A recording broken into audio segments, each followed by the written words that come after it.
श्रीनगर के चौरास क्षेत्र में भारतीय सेना के चीता हेलीकॉप्टर की इमरजेंसी लैंडिंग करनी पड़ी। हेलीकॉप्टर जोशीमठ से देहरादून जा रहा था, लेकिन श्रीनगर के पास तकनीकी दिक्कत आने के कारण सुरक्षा के दृष्टिगत हेलीकॉप्टर को हेमवती नंदन बहुगुणा केंद्रीय गढ़वाल विश्वविद्यालय के चौरास परिसर के स्टेडियम में उतारना पड़ा। उस समय जो है मैं वहीं चौरास में ही था, लेकिन जो है मुझे कोई इस बारे में जानकारी नहीं है। लेकिन मैंने देखा था आते हुए कि वो आर्मी के हेलीकॉप्टर थे। अब मुझे कारण स्पष्ट नहीं है, हो सकता है कि जो है इमरजेंसी लैंडिंग करनी पड़ी हो, तो इस बारे में तो जो है प्रशासन ही आपको ज़्यादा उचित जानकारी दे सकता है।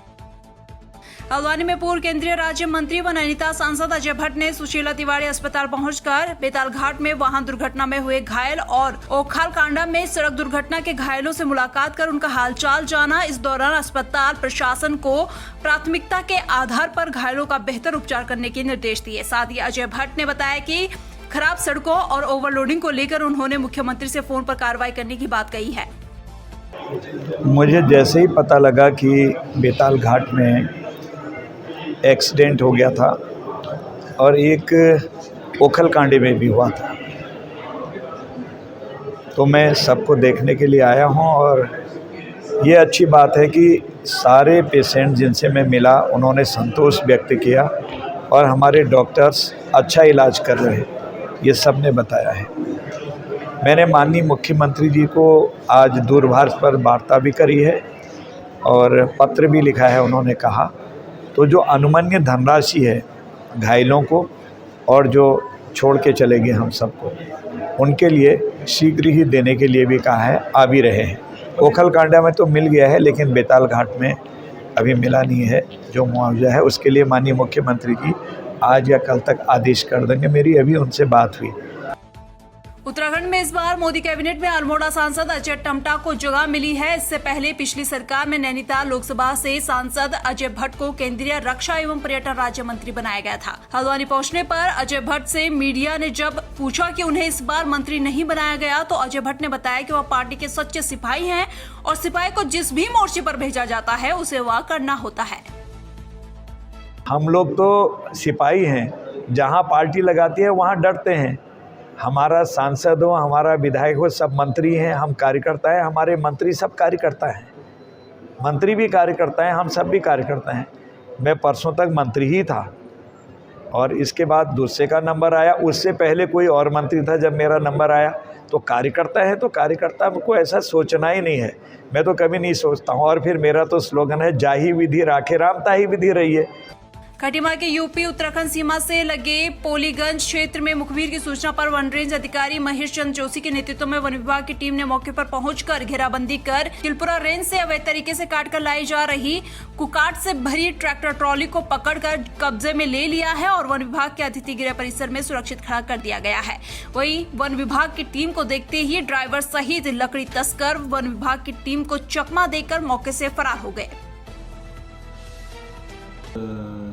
9:30-10 बजे के आसपास, 9:30 पौने 10 बजे के आसपास हमको एक मुखबिर द्वारा सूचना दी गई कि ऐसे ऐसे एक ट्रॉली जो है ये सेमल के पेड़ों को काटकर और कुकाट के पेड़ों को काटकर ले जा रही है। तो हमने हमारे द्वारा उसका पीछा किया गया, तो पोलीगंज के पास जाकर हम उसको पकड़ पाए।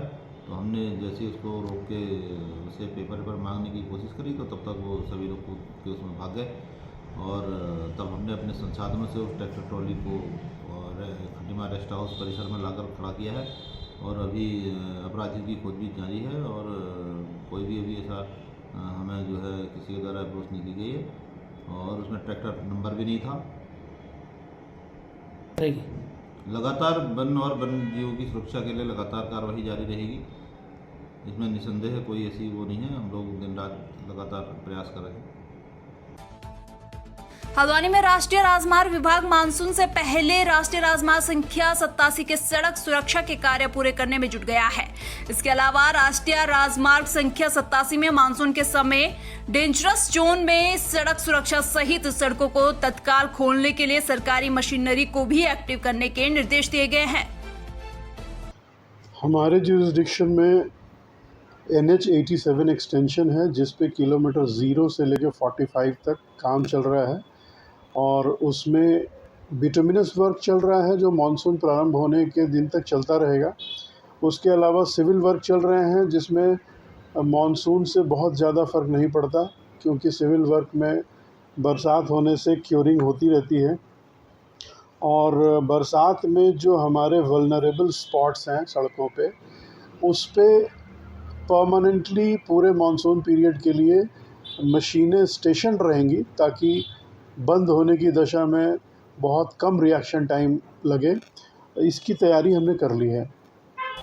लालकुआं के अंबेडकर पार्क व रामलीला प्रांगण में आयोजित होने वाले शादी विवाह के कार्यक्रम में प्रतिबंध मीट, मछली, मटन एवं मदिरा की दावत का लालकुआं भाजपा युवा मोर्चा के कार्यकर्ताओं ने जबरदस्त विरोध करते हुए कुमाऊं कमिश्नर के नाम ज्ञापन सौंपकर तत्काल प्रतिबंध करने की मांग की है। साथ ही कार्यकर्ताओं ने चेतावनी दी है कि अगर जल्द ही कार्रवाई नहीं की गई तो लालकुआं भाजपा युवा मोर्चा के कार्यकर्ता उग्र आंदोलन को बाध्य होंगे, जिसकी पूरी जिम्मेदारी स्थानीय प्रशासन की होगी।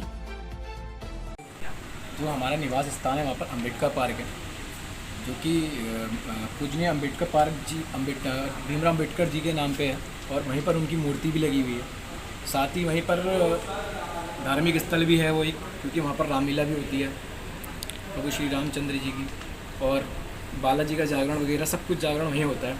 तो हमने इस चीज़ की मांग करी कि जो आजकल वहाँ पर एक ट्रेंड बन गया है कि उस जगह को टारगेट करके वहीं पर ही शादी ब्याह में नॉनवेज, मीट, मछली जो चलाई जा रही है, हम उस विषय में आज सीओ सर को ज्ञापन देने आए हैं कि वहाँ पर शादी हो, हमें शादी से कोई दिक्कत नहीं, लेकिन वहाँ पर जो धार्मिक स्थल पर जहाँ पर रामलीला होती है वहाँ पर मीट, मछली ना बने।